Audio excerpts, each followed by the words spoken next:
La historia de la humanidad parece a menudo un catálogo de desastres y tragedias, desde la peste negra hasta el gran salto adelante. He aquí 5 lecciones de los peores momentos para vivir. Número 5. Europa durante la peste negra. La vida en la Europa medieval ya era una existencia agotadora, brutal y a menudo corta. Sin embargo, la llegada de 12 barcos mercantes genoveses en octubre de 1347 trajo consigo pasajeros microscópicos que desatarían un reinado de muerte y terror que acabaría con hasta el 60% de la población de Europa. Considerada por muchos como uno de los brotes más devastadores de la historia de la humanidad, la pandemia que se conocería como la peste negra dejaría hasta 200 millones de personas muertas en Europa y Asia antes de que finalmente remitiera, reduciendo la población mundial hasta en un 22%. Tales cifras de muertes son difíciles de comprender. Sin embargo, el número de muertos fue tan alto que es como si se hubiera desatado una guerra nuclear en el mundo medieval, con tantas pérdidas que la población mundial tardaría más de 300 años en alcanzar su nivel anterior a la plaga. La diminuta bacteria responsable de tanta miseria humana prosperó en las ciudades y pueblos insalubres y densamente poblados de Europa. En algunos casos, hasta el 80% de la población pereció, y muchos asentamientos más pequeños quedaron abandonados para siempre, con sus antiguos habitantes muertos o huyendo aterrorizados. La aparición de furúnculos que supuraban sangre y pus en las ingles, las axilas o el cuello sería para muchos la primera señal de que estaban condenados a una muerte dolorosa e inevitable. Los furúnculos solían ser tan grandes como manzanas y estaban acompañados de una fiebre terrible y vómitos de sangre. Y la muerte estaba casi garantizada en tan solo 7 días desde la infección, aunque a menudo mucho antes. Muchos cronistas de la época escribieron sobre cómo una persona podía irse a dormir por la noche en perfecto estado de salud y estar muerta por la mañana. La peste negra, una de las pandemias más devastadoras de la historia, no solo trajo muerte, sino también un terror paralizante que se extendió por toda Europa en el siglo XIV. Parecía que el apocalipsis había llegado, mientras comunidades enteras desaparecían y la gente luchaba por comprender qué estaba causando el brote. Algunos creían que era un castigo divino por los pecados de la humanidad, mientras que otros culpaban a los astros, al aire corrupto o incluso a grupos específicos, lo que llevó a persecuciones y actos de violencia. La plaga no discriminaba. Ricos y pobres, nobles y plebeyos, religiosos y laicos, todos caían víctimas por igual. No importaba el estatus social ni el poder. La muerte llegaba de manera implacable, afectando tanto a los campesinos de las aldeas como a los habitantes de los castillos. Este colapso social no solo alteró la demografía, sino que también transformó profundamente la estructura económica y cultural de la época. La peste negra no solo marcó el fin de vidas individuales, sino también el principio de un cambio irreversible en la historia de la humanidad. Ante una fuerza tan desconocida, muchos se volvieron hacia el cielo en busca de una respuesta, creyendo que la enfermedad era causada por fuerzas astrológicas, terremotos o incluso un castigo divino de Dios por los pecados del hombre. Presos del miedo, muchos salieron a las calles para realizar exhibiciones públicas de penitencia en un esfuerzo por ganar el perdón de Dios, y se hizo común ver procesiones de flagelantes viajando de ciudad en ciudad, golpeándose hasta sangrar. Sin embargo, su sufrimiento resultaría en vano, y la plaga continuó asolando su mundo. El pánico cundió mientras los sanos hacían todo lo posible para evitar a los infectados. Los médicos se negaban a tratar a sus pacientes, los sacerdotes ignoraban los gritos de los moribundos y los padres incluso abandonaban a sus hijos enfermos. El infierno en la tierra había llegado de verdad, y por todas partes había cadáveres apilados en las calles o enterrados en grandes fosas, y los enfermos a menudo eran abandonados y encerrados en sus casas. Los campos quedaron sin arar, las cosechas sin recoger y los animales sin cuidar, ya que no quedaba nadie con vida o dispuesto a hacer el trabajo. Después de todo, ¿para qué trabajar hoy cuando mañana podrías estar muerto? La peste negra no solo devastó físicamente a las comunidades, sino que también sembró un miedo profundo entre las personas. La desconfianza se convirtió en una constante en la vida diaria, ya que nadie sabía quién podría estar infectado. El simple acto de interactuar con vecinos, familiares o comerciantes se veía como un riesgo mortal.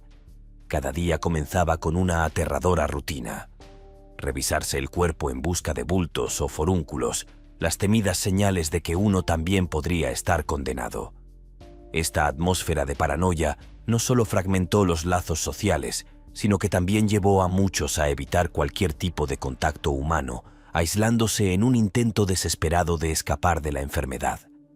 El miedo a lo desconocido también alimentó creencias irracionales y respuestas extremas.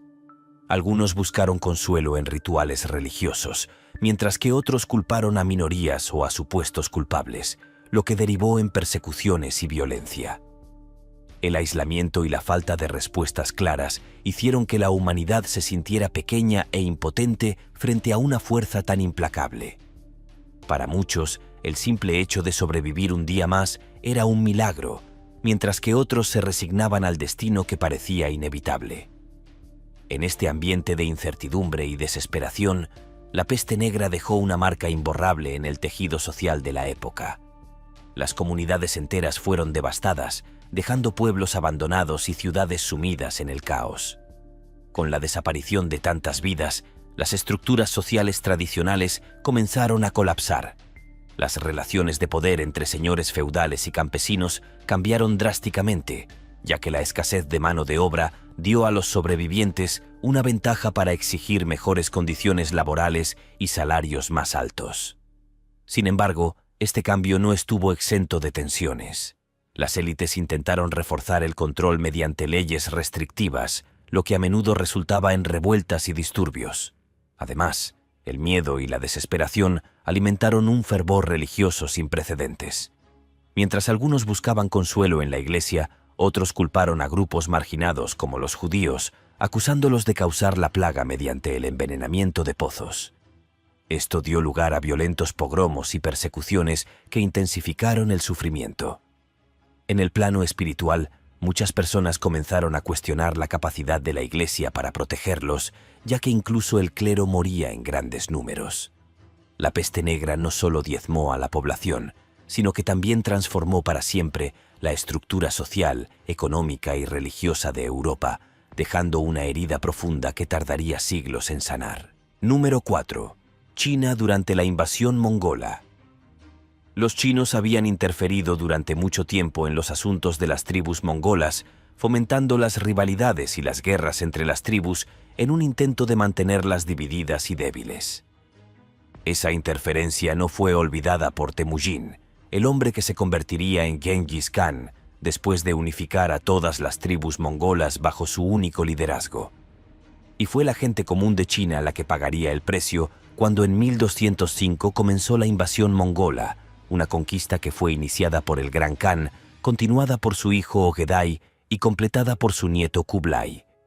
3 generaciones de la misma familia llevarían a cabo una campaña de 74 años de duración que fue increíble en su brutalidad y escala, reduciendo incontables ciudades a escombros, derribando imperios antiguos que se creían invencibles y enviando a millones de personas inocentes a una muerte prematura. Cuando se calmó el polvo, China estaba completamente conquistada, gobernada por un emperador extranjero por primera vez en su historia. Las estimaciones sobre cuántas personas fueron borradas de la historia por esta invasión varían enormemente. Sin embargo, un censo realizado unos años después de la conquista mostró que la población se había reducido a la mitad, de 120 millones de personas antes de la invasión a solo 60 millones después. Si bien esto puede no haber sido completamente exacto, indica la probabilidad de que decenas de millones de vidas se extinguieron, ya sea asesinadas directamente por los mongoles o muriendo como resultado de las hambrunas posteriores causadas por el caos que desataron. Ser ciudadano chino durante este periodo habría sido una existencia aterradora y extremadamente peligrosa. Aunque toda China sufriría, sería el noroeste de China el que sufriría la peor parte de la furia mongola. Antes de la invasión, la región era un centro de riqueza e innovación. Sin embargo, Una decisión mal calculada de sus gobernantes llevaría a que la zona quedara en gran parte despoblada, sus ciudades quedaran en ruinas y abandonadas, y su gente muriera o huyera hacia el sur. La zona había sido sometida violentamente por ser vasalla del Gran Khan. Cuando los mongoles decidieron expandir su dominio hacia el este, fijaron su mirada en el poderoso imperio de Khorasmida, una tarea que requería tanto estrategia como recursos. En ese contexto, pidieron apoyo a sus vasallos chinos, quienes, por razones que aún generan debate, rechazaron la solicitud. Esta negativa fue vista como un acto de insensatez estratégica, ya que subestimaron la capacidad de los mongoles para avanzar por sí mismos. Este rechazo no solo privó a los mongoles de refuerzos adicionales, sino que también creó una brecha en la relación entre los vasallos chinos y sus temidos señores, una decisión que tendría consecuencias significativas más adelante. A pesar de la falta de apoyo, los mongoles demostraron su ingenio y resiliencia. Confiando en su maquinaria de guerra altamente disciplinada y sus tácticas implacables, lograron avanzar contra Khorasmida con una brutal eficiencia. Esta campaña no solo consolidó el poder mongol, sino que también subrayó su capacidad para triunfar incluso frente a obstáculos internos. La negativa de los vasallos chinos quedó como un recordatorio de las oportunidades perdidas y las lecciones de subestimar a un enemigo como los mongoles, cuyo enfoque en la conquista estaba impulsado por una determinación implacable y un liderazgo visionario.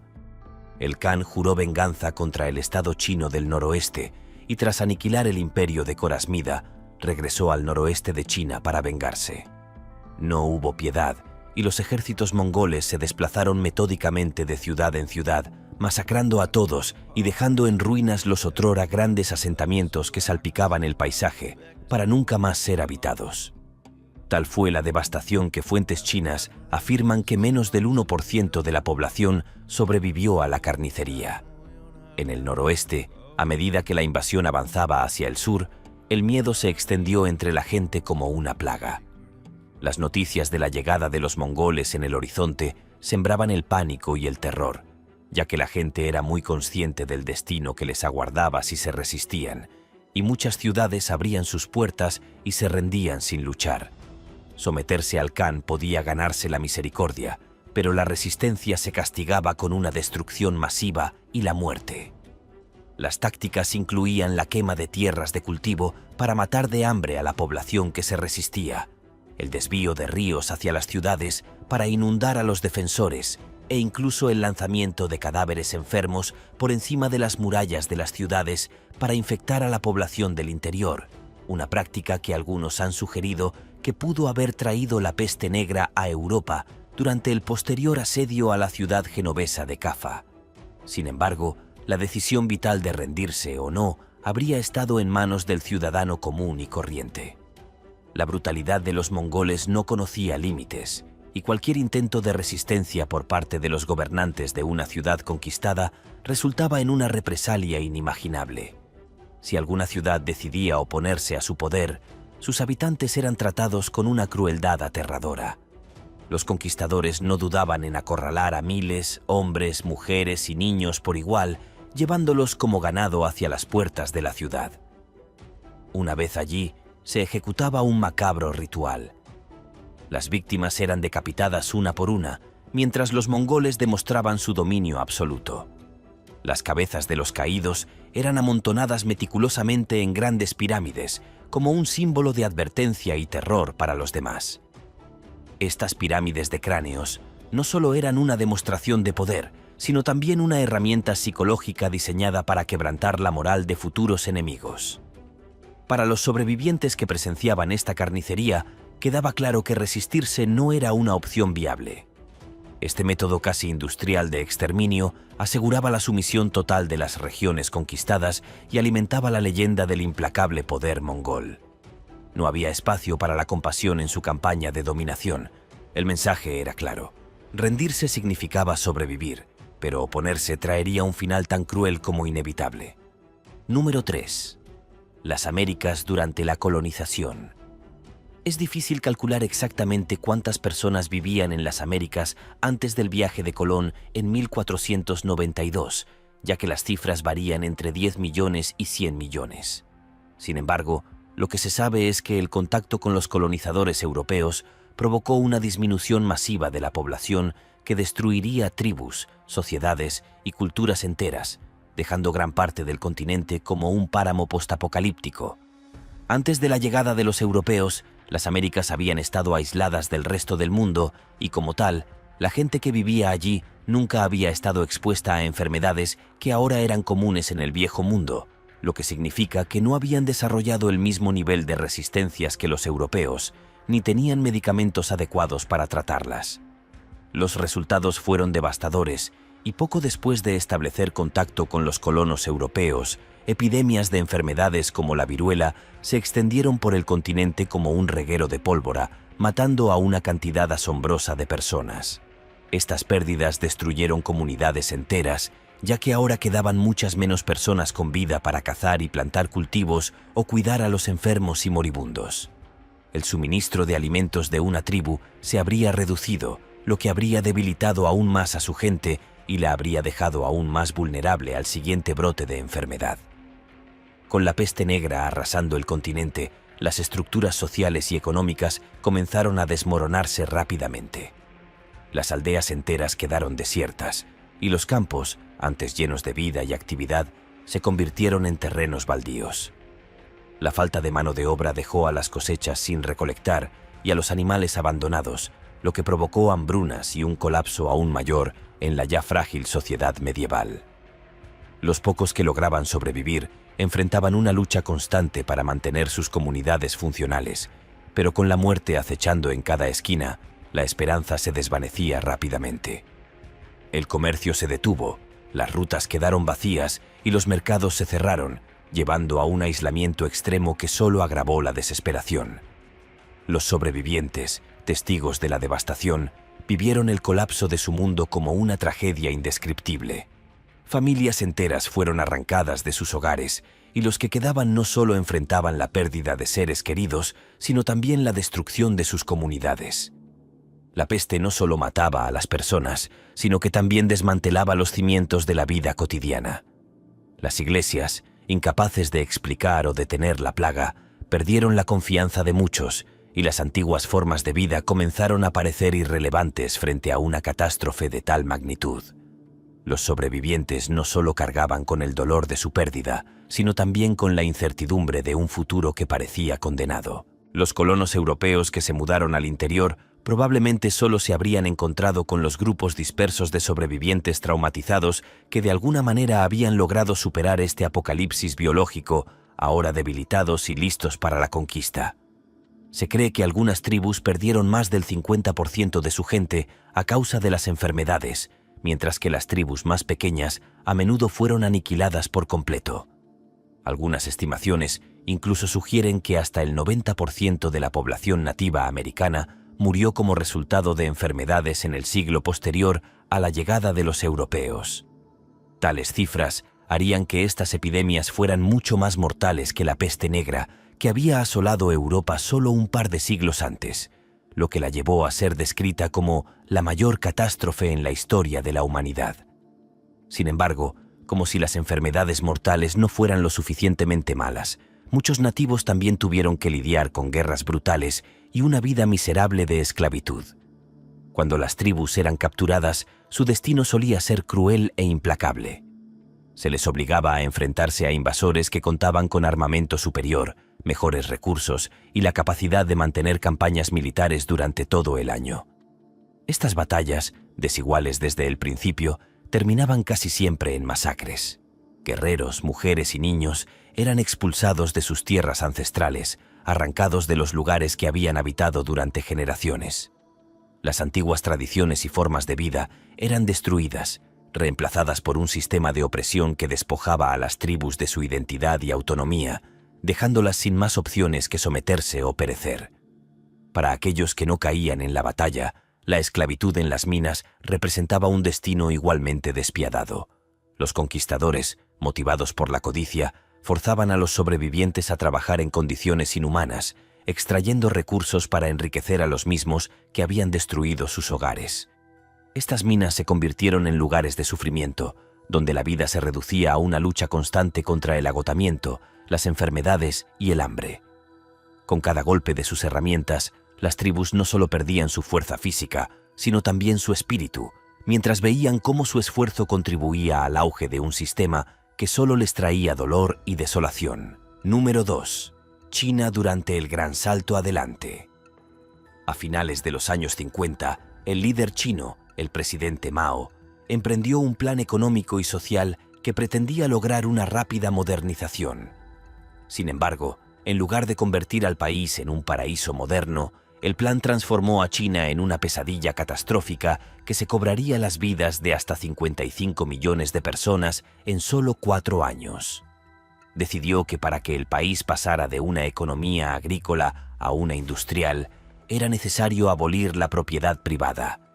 A finales de 1958 se habían creado 25 comunas, cada una de ellas con una media de 5 familias. En ellas, cientos de millones de personas se vieron obligadas a producir cereales que pudieran exportarse a cambio de divisas. La gente ya no trabajaba a cambio de un salario en efectivo, sino que había sido sustituida por un sistema de puntos de trabajo. Ahora todo era propiedad de la comuna y cada aspecto de la vida individual estaba controlado por ella. Formaban parte de antiguas costumbres, como los funerales, los festivales y las bodas, que se consideraban contrarrevolucionarias y se prohibían y se reemplazaban por versiones que el Partido Comunista consideraba aceptables, e incluso la idea de la libertad personal pasó a ser un recuerdo vago. Los resultados resultaron desastrosos. Millones de agricultores cualificados fueron trasladados del trabajo agrícola al industrial, lo que provocó que gran parte de la cosecha se pudriera en algunas zonas, ya que simplemente no quedaba suficiente gente para recogerla. Los desastres naturales, como las inundaciones y una devastadora plaga de langostas, agravaron el problema, provocando una hambruna masiva que causaría la muerte de millones de personas. En una cruel ironía, la plaga de langostas que devastó los campos de cultivo fue consecuencia directa de la política de Mao Zedong. En el marco de la campaña conocida como el Gran Salto Adelante, se implementaron medidas para exterminar a los gorriones, clasificados como plagas porque se alimentaban de semillas de cereales. Sin embargo, esta decisión ignoraba el importante papel de estas aves en el control natural de plagas. Con la drástica reducción de la población de gorriones, las langostas, sus presas naturales, proliferaron sin control, desencadenando una catástrofe ecológica que agravó la ya crítica situación alimentaria del país. El impacto fue devastador. Las langostas invadieron los campos en enormes enjambres, devorando todo a su paso y dejando a los agricultores impotentes frente a la destrucción de sus cosechas. Esto contribuyó significativamente a la Gran Hambruna China, un periodo marcado por la muerte de millones de personas debido a la escasez de alimentos. La tragedia evidenció las consecuencias catastróficas de las políticas mal informadas y la falta de comprensión de los delicados equilibrios ecológicos. La eliminación de los gorriones, concebida inicialmente como una solución al hambre, terminó convirtiéndose en una de las causas de uno de los episodios más sombríos en la historia moderna de China. Sin embargo, los gorriones también eran depredadores naturales de las langostas, y con la población de gorriones ahora diezmada, no quedaba nada para mantener las cifras de langostas bajo control. Los trabajadores hambrientos y exhaustos fueron obligados, bajo amenazas de violencia, a trabajar literalmente hasta morir en los campos, y cualquiera que fuera sorprendido cultivando alimentos para sí mismo era ejecutado.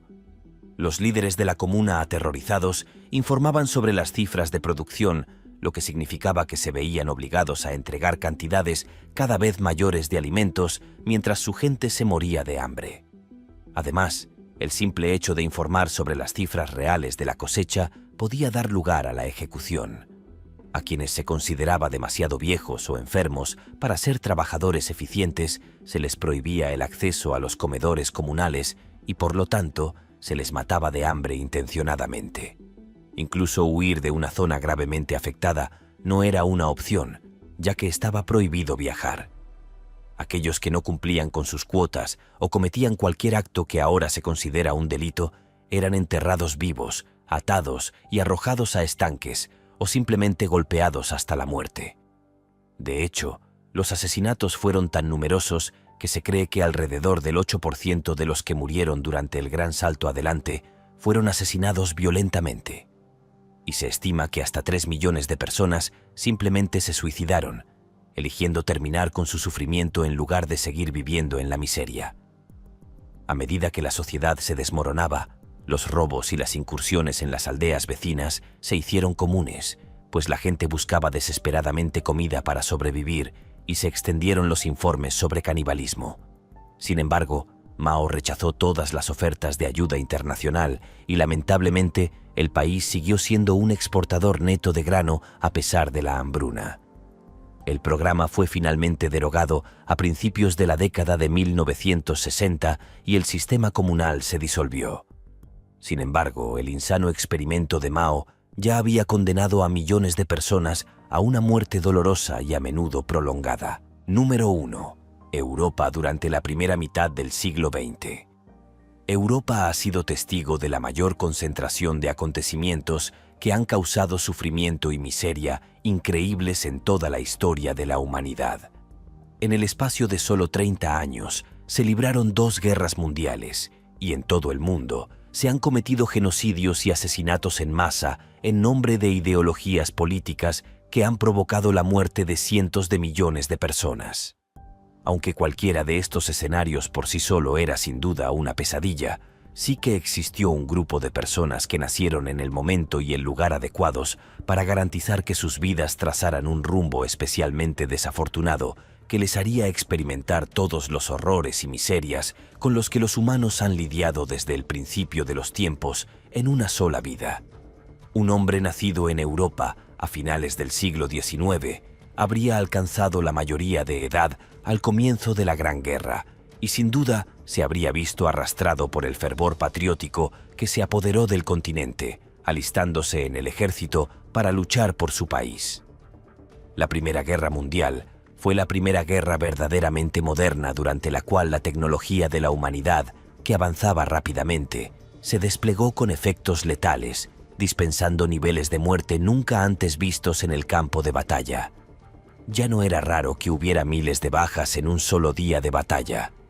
Y ver a tus amigos descuartizados por el fuego de las ametralladoras, destrozados por proyectiles de alto poder explosivo, asfixiados y envenenados por gases letales, o apuñalados y golpeados hasta la muerte por brutales armas de combate cuerpo a cuerpo, era suficiente para volver loco incluso al individuo más estable. Sin embargo, esta procesión de matanzas se repetía una y otra vez, oleada tras oleada de soldados que iban a parar a la picadora de carne, para luego ser derrotados nuevamente en una guerra en la que las batallas individuales mataban rutinariamente a cientos de miles de personas. Aunque el joven que se había alistado en 1914 no fuera una de las 38 millones de bajas militares y civiles estimadas, seguía corriendo un grave peligro cuando la guerra terminó en 1918, año en el que la pandemia de gripe española empezó a propagarse por todo el planeta. Entre enero de 1918 y diciembre de 1920, esta cepa de gripe especialmente mortal y agresiva mató a 100 millones de personas, lo que suponía el 5% de la población mundial total, que ya había disminuido tras la masacre de la Gran Guerra, convirtiéndola en uno de los desastres naturales más mortíferos de la historia de la humanidad, y posiblemente matando a más personas que la peste negra en la Europa medieval. Inusualmente, la cepa de gripe que se desató en 1918 tenía una característica alarmante. Atacaba con mayor intensidad a adultos jóvenes y saludables, un grupo que normalmente es menos vulnerable a las enfermedades infecciosas graves. Esto significaba que los veteranos de la Primera Guerra Mundial, muchos de los cuales ya habían soportado años de estrés físico y emocional en las trincheras, estaban entre las principales víctimas. Los soldados que habían sobrevivido al fuego cruzado y las horribles condiciones de la guerra ahora enfrentaban una nueva amenaza mortal. La gripe no solo los debilitaba, sino que a menudo resultaba en neumonía o hemorragias pulmonares masivas, condiciones que terminaban con sus vidas de manera rápida y desgarradora.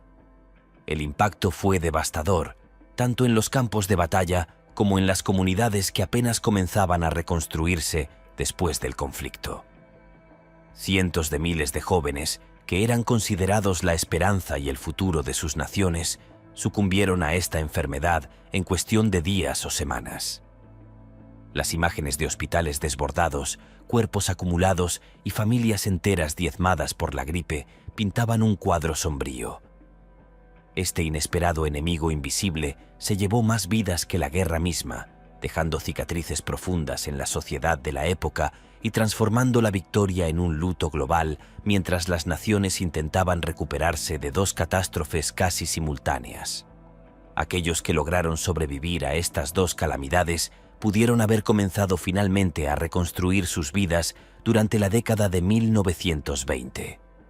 Sin embargo, los problemas aún estaban por venir, esta vez en forma de una crisis económica que se conocería como la Gran Depresión, que durante la década de 1930 provocaría una caída en picado de los ingresos mientras que el desempleo se dispararía, llegando a alcanzar el 33% en muchos países, lo que dio lugar a casi una década en la que simplemente conseguir suficiente comida para comer y mantener un techo sobre la cabeza era una batalla en sí misma.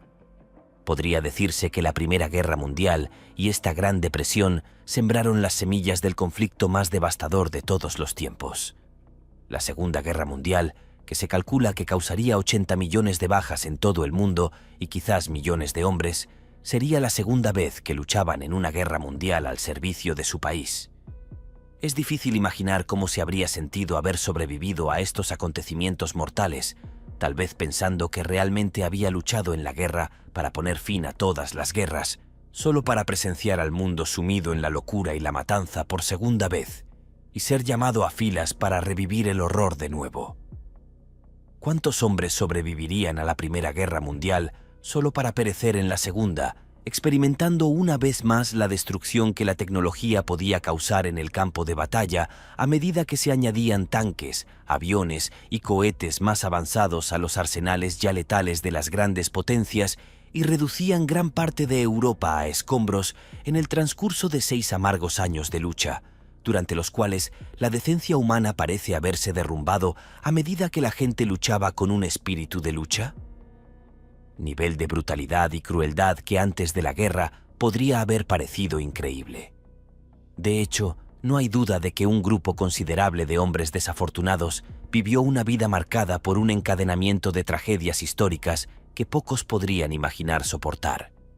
Estos hombres sobrevivieron a la carnicería de la Primera Guerra Mundial, donde el barro, el hambre y la constante amenaza de muerte eran su única realidad. Apenas recuperados, enfrentaron la devastación de la gripe española que asoló a millones de personas, llevándose amigos y familiares en un abrir y cerrar de ojos. Luego vino la Gran Depresión, que los sumió en una pobreza implacable, despojándolos de sus medios de subsistencia y dejándolos luchando por comida y refugio en un mundo aparentemente desprovisto de esperanza. Cuando parecía que no podía haber más sufrimiento, llegó la Segunda Guerra Mundial, arrastrándolos nuevamente al caos y a una lucha desesperada por sobrevivir en un escenario aún más destructivo. Y para algunos, como si el destino quisiera probar los límites de su resistencia, su odisea terminó en los lejanos y helados gulags siberianos. Allí, rodeados de frío, hambre y trabajos forzados, sus vidas se apagaron en el olvido. Todo lo que habían soportado, todas las tragedias que los definieron, quedaron borradas por el anonimato del exilio y el tiempo, con sus nombres y sus historias relegadas al silencio en un mundo que avanzaba sin ellos. Gracias por ver este video. Hasta la próxima.